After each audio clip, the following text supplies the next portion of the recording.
ಆತ್ಮೀಯ ವಿದ್ಯಾರ್ಥಿಗಳೇ, ಸೊ ಯಾವಾಗಲೂ ಕೂಡ ನಾವು ಕಾಂಟ್ರಿಬ್ಯೂಷನ್ಗೆ ಕಾನ್ಸಂಟ್ರೇಷನ್ ಕೊಡಬೇಕು ಹೊರತು ರಿವಾರ್ಡ್ಸ್ ಮೇಲೆ ಅಲ್ಲ. ಯಾವಾಗ ನಮ್ಮ ಕಾಂಟ್ರಿಬ್ಯೂಷನ್ ಕರೆಕ್ಟ್ ಆಗಿ ನಮಗೆ ಸಮಾಧಾನ ಆಗೋ ಹಾಗೆ ಇರ್ತದೆ, ರಿವಾರ್ಡ್ಸ್ಗಳು ಅಂದ್ರೆ ಬಹುಮಾನಗಳು ಆ ಕಾಂಟ್ರಿಬ್ಯೂಷನ್ ಅನ್ನು ಯಾವಾಗಲೂ ಅದರ ಹಿಂದೆನೆ ಬರ್ತಾ ಹೋಗ್ತದೆ. ಒಂದು ಎಕ್ಸಾಂಪಲ್ ಹೇಳ್ತೀನಿ. ನಿಮ್ಗೆ ಗೊತ್ತಿದೆ, Virat Kohli is a very good cricket player, ಹೌದಾ? ಸೊ ಆಲ್ಮೋಸ್ಟ್ 15ಕ್ಕಿಂತ ಜಾಸ್ತಿ ಕಂಪನಿಗಳ ಬ್ರ್ಯಾಂಡ್ ಅಂಬಾಸಿಡರ್ ಕೂಡ. ಸೊ ಇವಿಷ್ಟೆಲ್ಲ ಆಗಿದ್ದು ಒಂದೇ ಒಂದು ರೀಸನ್ ನಿಂದ, that is contribution.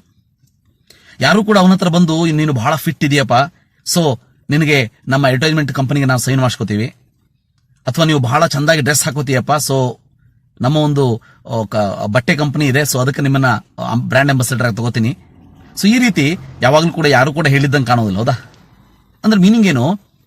All those are the rewards what he got, that is because of his contribution. Contribute ಮಾಡಿದ ದೇಶಕ್ಕೋಸ್ಕರ, ಸೊ ರಿವಾರ್ಡ್ ಸಿಕ್ತು. ಕಾಂಟ್ರಿಬ್ಯೂಟ್ ಮಾಡಿದ, ಸೊ ಅವನಿಗೆ ಅಡ್ವರ್ಟೈಸ್ಮೆಂಟ್ಗಳು ಸಿಕ್ತು. ಕಾಂಟ್ರಿಬ್ಯೂಟ್ ಮಾಡಿದ, ಸೊ ಬ್ರ್ಯಾಂಡ್ ಅಂಬಾಸಿಡರ್ ಆದ. ಕಾಂಟ್ರಿಬ್ಯೂಟ್ ಮಾಡ್ತಾ ಹೋಗ್ತಾ ಇದ್ದಾನೆ. ಸೊ ಯಾವಾಗ ಅವನು ಕಾಂಟ್ರಿಬ್ಯೂಷನ್ ಅನ್ನ ನಿಲ್ಲಿಸ್ತಾನೆ, ಅವಾಗ ಇವೆಲ್ಲ ಕಂಪನಿಗಳು ಏನು ಈಗ ವಿರಾಟ್ ಕೊಹ್ಲಿಗೆ ಇಂಪಾರ್ಟೆನ್ಸ್ ಅನ್ನು ಕೊಡ್ತಾ ಇದ್ದಾರೆ, ಸೊ ಅವರೆಲ್ಲರೂ ಕೂಡ ಯಾರು ಕಾಂಟ್ರಿಬ್ಯೂಷನ್ ಅನ್ನು ಮಾಡೋದಕ್ಕೆ ಸ್ಟಾರ್ಟ್ ಮಾಡಿರ್ತಾರಲ್ಲ ಅವರಿಗೆ ಕೊಡೋದಕ್ಕೆ ಸ್ಟಾರ್ಟ್ ಮಾಡ್ತಾರೆ.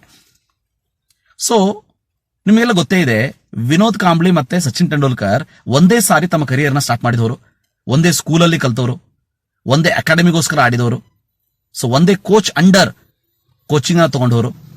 ಬಟ್ ವಿನೋದ್ ಕಾಂಬ್ಳಿಯ ಕ್ರಿಕೆಟ್ ಕರಿಯರ್ ಏನಾಗಿದೆ ಅಂತ ನಿಮ್ಗೆ ಗೊತ್ತಿದೆ, ಮತ್ತೆ ಸಚಿನ್ ತೆಂಡೂಲ್ಕರ್ ಯಾವ ರೀತಿಯ ಒಂದು ಲೆಜೆಂಡ್ ಆಗಿ ಬೆಳೆದ ಅನ್ನೋದು ಕೂಡ ನಿಮ್ಗೆ ಗೊತ್ತಿದೆ.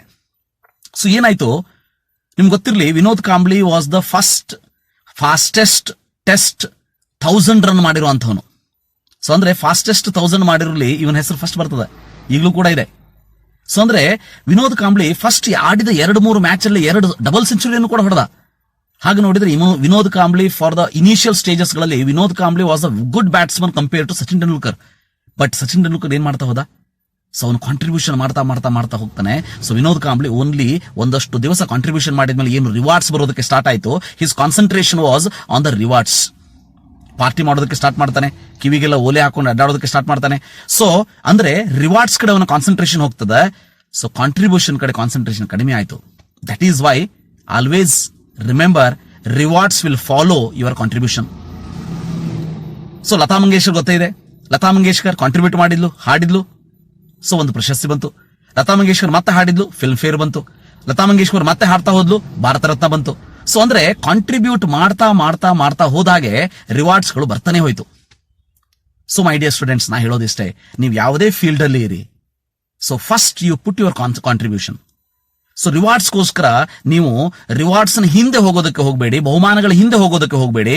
ಸೊ ಕಾಂಟ್ರಿಬ್ಯೂಷನ್ ನಿಮ್ಮದು ಎಷ್ಟು ಇದೆ ಅನ್ನೋದನ್ನ ನೋಡ್ಕೊಳ್ತಾ ಹೋಗಿ.